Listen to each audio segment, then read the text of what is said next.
Good evening and welcome to Athens City Council at 7 o'clock on Monday, October 16th, 2017. And we will be in regular session tonight. Our first item of business is establishing the quorum, and all members of council are present. Next item of business is disposition of the minutes for the regular session held October 2nd, 2017. All those in favor signify by saying aye. Aye. Opposed, nay. The minutes have been approved. Next would be communications from council members. I have one. As we talked a couple committees ago, there is this project that's going on Madison Avenue. There will be a public hearing at 7 p.m. Monday, November 13th for this recommendation to consider change of zoning for that project. Okay, thank you. Other council members? Yes. Councilmember Paul. Myself and all of council and the mayor received an email from a concerned constituent who's been here many times discussing legislation regarding handheld devices. And I just want to acknowledge my receipt of that, my conversation, and some subsequent discussion in email with our law director, our president of council, and the chief of police in Marietta. Thank you. Yes, Councilmember Butler. Thank you, President Nancy. Just want to acknowledge briefly, too, that I've been in communications with a few residents of University Estates discussing some concerns that they had that you're aware of. Thank you. Councilmember McGee. I've been approached by two citizens who were somewhat distraught with the situation with bicycles on the sidewalks of Court Street. I noticed that we now have little blue stickers saying something to the effect of no bicycles, but I don't think that would survive a real challenge, and I would urge the administration to put up some sort of information that would actually convey that message to the citizens that they cannot ride bicycles on the sidewalks of Court Street. Thank you. Okay. All right, thank you. We'll now have reports and communications from other elected officials. Law Director Eliason? No. Mayor Patterson? Just that I've received two letters, one in support and one not in support of City Council's resolution regarding the schools. Okay. You mean the non-resolution? The indefinitely tabled, or whatever the term is for the Thank you. resolution. And did we want under communications tonight? I know we have, do we have our poet laureate with us this evening? Yes, and we have former council member Carol Patterson. And I think this would be an easy time if you want to join us. Dr. Allison Stein is completing her first, this is our first term as a poet laureate for the city of Athens and has been serving these past 2 years in that position. Hi, here I am again, Carol Patterson, Athens Arts Commission, and I have the outstanding pleasure this evening of introducing the Poet Laureate to you. She has not been to council while she's been Poet Laureate, so I felt it appropriate to give her a little introduction. This is Dr. Allison Stein. She is the first Poet Laureate for the city of Athens, and just quite coincidentally began at the same time as the first Poet Laureate of Ohio. So that to me just makes it even more special. Dr. Stein is a novelist, a poet, sometimes painter and drama teacher, and so she comes to us with just outstanding credentials. She has a PhD from Ohio University, an MFA from University of Maryland, BFA from Denison. She has been nationally recognized for numerous awards, fellowships, and readings throughout Ohio, the U.S., and beyond the U.S. This includes the prestigious Brittingham Poetry Prize for her 2011 book of poetry, Wait. She has published 3 books of poetry, along with 1 novel, just 1 novel. She has been a resident of Athens for 10 years, and during her term as poet laureate, she has had a poem printed on the cover of our Water Consumer Confidence information booklet, and she's held events or been involved with events at the Dairy Barn, on Veterans Day, the Athens City Pool. A couple of these, her poems were read because she was unable to be there. The Athens County Library, several events, Arts West, the Gathering Place, and the West End Cider House, my favorite. Coming up soon, she will be working with Honey for the Heart for the Halloween parade. Tomorrow, she will be working with them at Trissolini Gallery in Baker, and the following Tuesday, the 24th, at the Central Venue on Carpenter. She will also be reading a poem at Veterans Day on November 11th. So she has lots going on right now, but this evening she has come to read an original poem for you, Allison Stone. Thanks so much for having me, and this is short, I promise. I thought it'd be easier to have a poem that had a story behind it, a recognizable story. So this takes from it a little bit from The Wizard of Oz, a line in The Wizard of Oz, and also a personal story of a friend of mine who died young. This is called Kansas. He only told me, "No one will ever forget you," and I had answered him with silence, distracted by seasons, the birds in the bleached fields picking at ash. There is a possibility that extends between people, a kind of thin rope, a chance that tossing it up, the end will reach the other person, or will snag on a tree, or passing spaceship or star, will tether a balloon in the night. In those clouds, there could be anything. Keep it from blasting, keep it from getting lost. Find the spark in the darkness, the gas burner roaring, canvas swelling with breath. He told me, "No one will ever forget you, the man who was young, the man who was lost, the man I did not and can never answer." "Where's Kansas?" the straw man said to the girl, as if they could go there together, a place he would be indispensable, a place he could scare away birds. Thanks for doing this. Thanks for being with us tonight and for all your work in the community. Okay.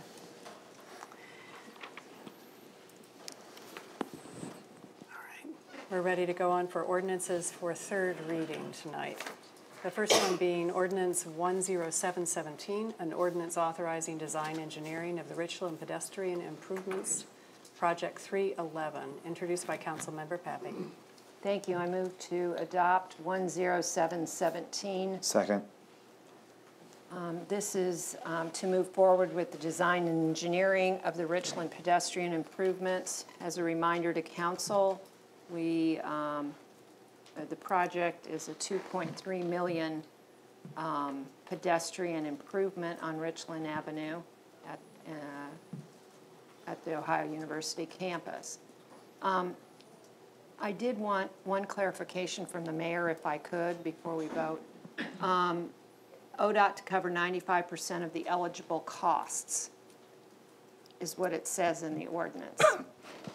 So the $260,000 that we're appropriating, that doesn't, we were talking about 20%. Usually the city's share is 20%. I just wanted to clarify that. What is it saying? It's saying how much? Well, it says, whereas the city has been awarded a grant from ODOT to cover 95% of the eligible costs. Thank you. so the math doesn't quite add up if we look at our 260,000. But we are going forward. This is just for design and engineering. Correct. So I think that if everyone on council understands that, it's for the design and engineering Right, and component. isn't usually the design and engineering separate? It's a separate appropriation. It And so is. that's not going to be part of the 95,000, or the Okay. 95%. So just so everybody's clear before they vote. Okay, Thank you. Okay. all right. We have a motion and second for approval of 10717. Do we have any other comments or questions from council members? Yes, Councilmember Katsas. Okay, yes. I'll try to be, this is a big project, so I'll try to be pretty short, but I have some, basically I had a few people in the public reach out to me, kind of concerned with this project. One of the first questions that I had from a couple citizens was that pedestrians don't stop for the vehicles.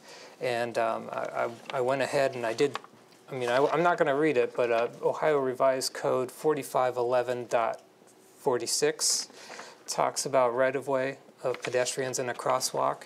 And so basically, pedestrians have the right-of-way. It's just that there's just so many of them that it kind of flips the whole model. So it's something that the crosswalk is currently functioning the way it's supposed to according to Ohio code, and that's why we're looking to try to do something a little bit more radical in this process. Some of the same citizens said, well, why don't we install a light and and have a pedestrian crossing there? And once again, with the volume that we have there, and you incorporate a kind of the pack mentality. I would tell people to look at like the intersection of Union and Court Street, where you'll have people that will continue to just keep crossing after the light has changed. And so I think that even though we would love to educate and have everybody follow the rules, once again, I don't think that that's going to work in this instance. The third one we had mentioned a few times was traffic control, having an officer stationed down there, and I actually ran into. I saw one of my good friends who works on the OU police department, and he was directing traffic because of the is it South Green Drive that runs in front of Peden that's currently closed.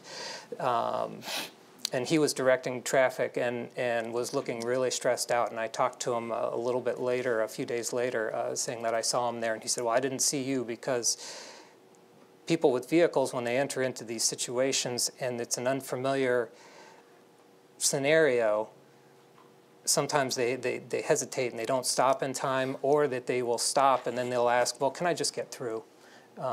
So it's something that I don't think that I really feel comfortable about placing an officer in that situation for a long period of time. I've also spent a couple hours just hanging out at the intersection. 1 hour was with Andy Stone and the mayor and Paula and Shauna Boland from OU, and that was at one of the key crunch times. That was about 3 o'clock. So we saw a lot of pedestrians. We saw a lot of backup. And what was interesting was also just listening to Engineer Stone and Shauna Boland kind of talk about what that area would look like. I think that just in the initial those talks that I was hearing, I would see something that's going to eliminate all the traffic that's going to cross over above it into Baker. So I think that the just the way that the road's going to go up and everybody's going to be channeled into this area, I think that our success rate of getting people to go through the tunnel is going to be very high. So I don't see this as being like the tunnel. I mean, I've had people point out the tunnel at the Richland Avenue roundabout not necessarily trapping as many people as they would like to see, and I don't see that happening in this instance. Additionally, OU wants this project, so this is one of those touch points where you have university property and you have city property, and it's going to be a collaboration where both of them are going to work to make this system work. OU hasn't come forward with how much they're willing to collaborate, but we know that they want this to happen. Additionally, and maybe the mayor can speak to this a little bit, they were also talking about additional fundings, some grants maybe to go after a chunk of the match, but that's all remains to be seen. But I'm in support of the project. Okay, Councilmember Reisner. Yeah, I have a couple of comments. I'm concerned about that area down there. It definitely is a hazard. So I contacted Chief Pyle and I asked him about who would be qualified to be the Crossing traffic guard. crossing guard, you know. Okay, and this is what he sent to me. He says, Councilmember Reisner, only a fully qualified sworn police officer may legally direct traffic and enforce the laws pertaining to this crossing. See sections 4511.43, 4511.01Z, Ohio Revised Code. So the current starting pay rate for a full-time equivalent is approximately $90,000, including overtime. He's not including the benefit package that we give employees. If we were to staff the crossing 24/7, like the grade crossing would accomplish, it would be 4 positions at approximately $360,000 a year. And then he goes on to say if the project was to last, say, 50 years, the cost would be anywhere between $18 million to $30 million just in salaries alone. So if we're looking for a solution to that problem, and it is a problem, it is a public safety hazard. There's no question about it. You know, this is just as... People have almost died there. Yeah, it's just as worrisome as Rock Riffle Road, County Road 25, students walking up and down that street to go into Bong Hill. This is far more dangerous. And at least we have a solution for this. This we have control over. City controls Richland Avenue. We don't control the county. That's something we can't do anything about, but we can do something about this. Okay. So I'm voting in favor of this. Thank you. Councilmember Butler. Thank you. Briefly, I just want to acknowledge my support for this as well. I was part of some initial studies when we were doing pedestrian counts, and I was sitting outside of New Baker Center doing tick marks on paper, counting the number of students that were en route between West Green and Baker. And it is phenomenal, the number of students during certain parts of the day. And Baker has served its purpose, connecting upper campus to lower campus. So I think we need to continue to move forward with the times. And safety is paramount. Thank you. Thank you. Any other comments or questions? Councilmember McGee. As we all know, I've been the lone opposition to this, and yet my opposition has been mainly centered on the fact that there's been no alternative really tried. And we've had months now since this project basically came to a suggestion. We've had months now of having a safety guard. I take issue with the statistics afforded by my esteemed colleague. I would say that we're paying the officers anyway. We're spending that money anyway. We're talking about one shift that an officer has to be visible to the public and actually doing something in the public's eye during that time period. We would have, as I believe Councilmember Butler indicated, if he did any kind of accounting as to the number of students passing, the students do pass, yes, in hordes and relatively in thousands, but they tend to do it at very regulated times since the classes get out and there's a 10-minute time period both ways, so it's maybe 20 minutes on the hour, that it's a very congested period of time. It's not congested on the weekends.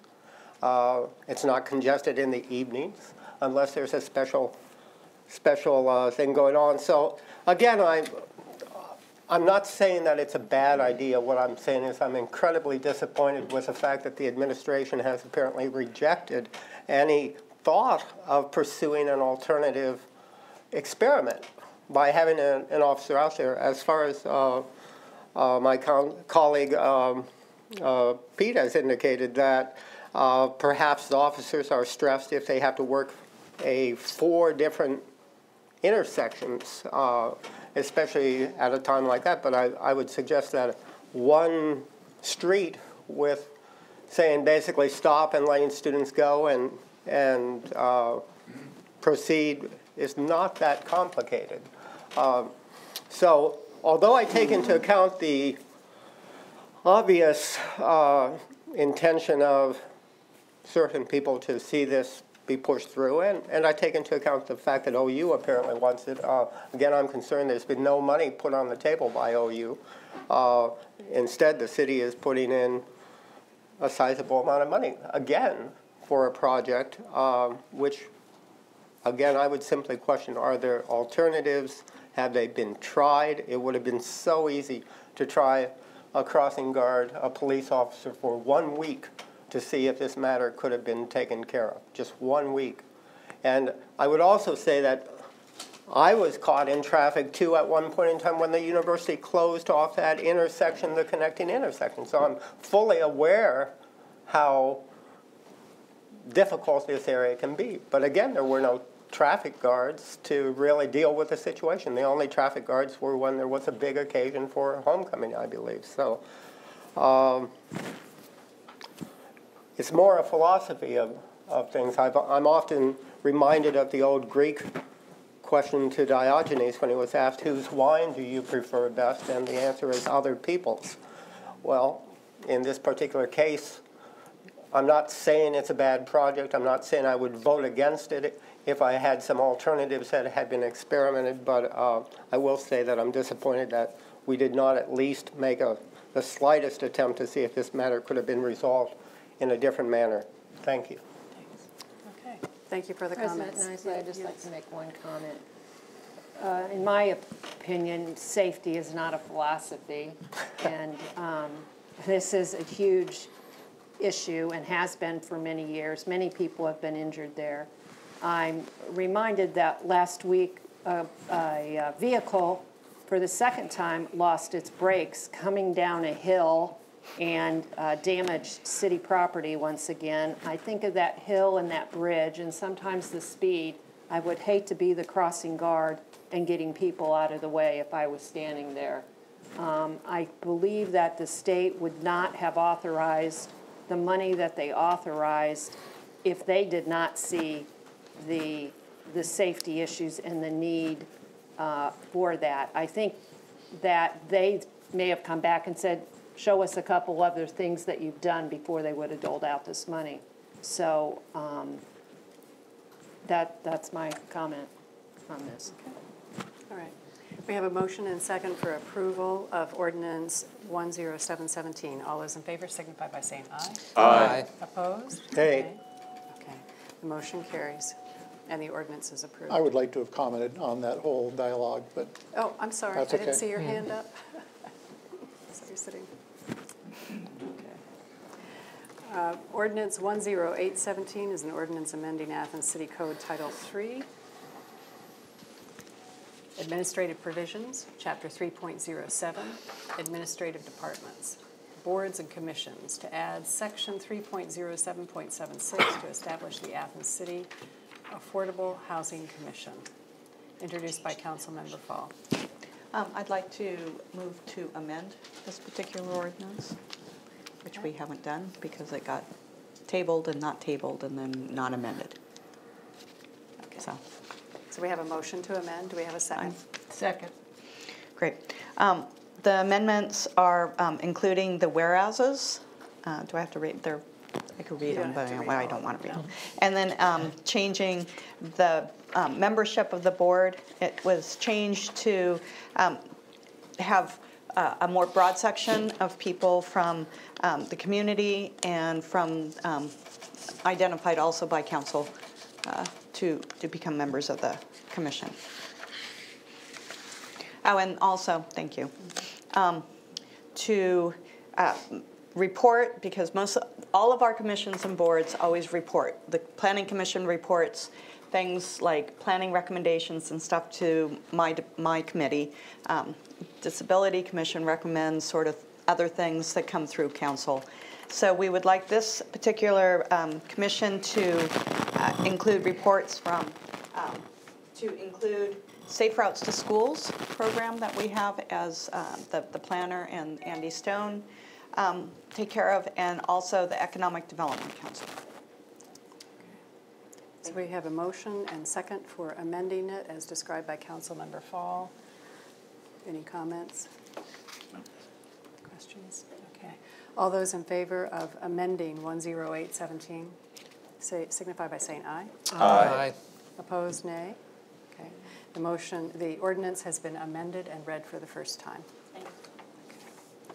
Ordinance 10917 is an ordinance authorizing the auditor to reduce 2017 year-end appropriations. This is introduced by Councilmember Reisner. Thank you, Madam President. I'll just read Section 1 once more to remind everyone what this does. The auditor is hereby authorized to reduce the 2017 appropriations where anticipated receipts are not adequate and when combined with the carry-forward balance not sufficient to approve the full appropriation of funds. We do this every year, about this time, I think. Okay. So we have a motion for approval of that. I move to adopt. Okay. So Second. And a second. Okay. Any other questions or comments from council members or administration? Okay. All those in favor signify by saying aye. Aye. Opposed, nay. The motion carries and the ordinance is approved. Ordinance 11017 is an ordinance amending the 2017 appropriation ordinance, and this is introduced by Councilmember Reisner. Thank you, Madam President. We've discussed this in committee. It's been read twice. It's Section 1, the 2000. I make them. Yeah, let's do that first. I hereby make a motion to adopt 11017. Second. And again, Section 1 of the 2017 Appropriation Ordinance 15016 is hereby amended by appropriating from the unappropriated balance the following sums. $30,000 to General Fund Police 101207 TC 300 to cover polygraph and officer training. $28,282.50 to General Fund Fire 101208 TC 500 for a diesel exhaust system, and $30,000 to Sewer Plant Fund 75637 TC 300 for sludge removal and increasing the total appropriations by said amount. Okay, thank you. We have motion and second for approval of 11017. And are there any other comments or questions? Okay. Councilmember McGee. I would just add, again, we all know my position on this.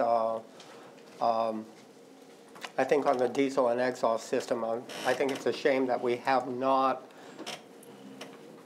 presented council with alternatives to a diesel and exhaust system. That's all I've asked through this entire process. Are there alternatives? Are there affordable alternatives? Are there alternatives which are not fossil fuel related? So if we're holding ourselves out as a environmental city, I believe that we have to stick to our guns from this particular point. So I would just note my disappointment. Again, there may not be an alternative. There really may not be. But I do want to emphasize that. And Mayor Patterson. You know, I would gladly look for electric fire trucks out there to eliminate this problem, but I don't think they exist. This is a piece of safety equipment to essentially vacate the diesel fumes of the trucks that are I'm in sorry, Station 2. I mistook it for your... as well as looking at it for Station 1. So. Okay. I was trying to find the ordinance, and I apologize that So you were thinking for the backup system. I was thinking of the backup system, as we all know. And I hope the mayor is doing something about that. Okay. We have a motion and second for the approval of 11017. All those in favor signify by saying aye. Aye. Opposed? Nay. The motion carries and the ordinance is approved. We now have ordinances for second reading. And most of these, I just read the title. There will, however, be 2 suspensions tonight. Ordinance 11217 is an ordinance declaring certain items no longer needed for a municipal purpose. This is introduced by Councilmember Smedley. Ordinance 11417 is an ordinance providing for the issuance of $423,411 of notes by the City of Athens, Ohio, in anticipation of the issuance of bonds. for the purpose of renewing notes previously issued, for the purpose of paying part of the costs of acquiring a new pumper truck and related equipment, and declaring an emergency. This is introduced by Councilmember Reisner. Thank you, Madam President. I move that we suspend the rules for 11417. Second.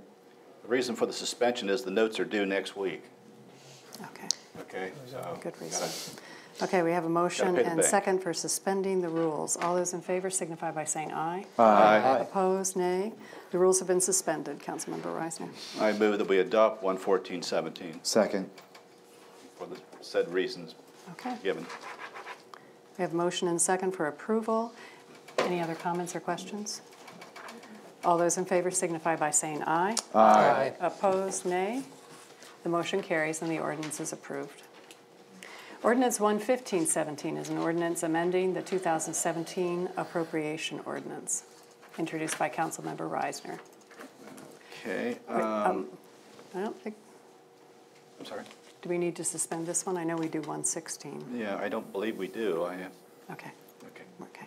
Ordinance 11617 is an ordinance authorizing the mayor to join a coalition of municipalities retaining special counsel for purposes of initiating litigation to challenge the constitutionality of amendments to Chapter 718 of the Ohio Revised Code relating to municipal income tax and declaring an emergency, introduced by all members of council.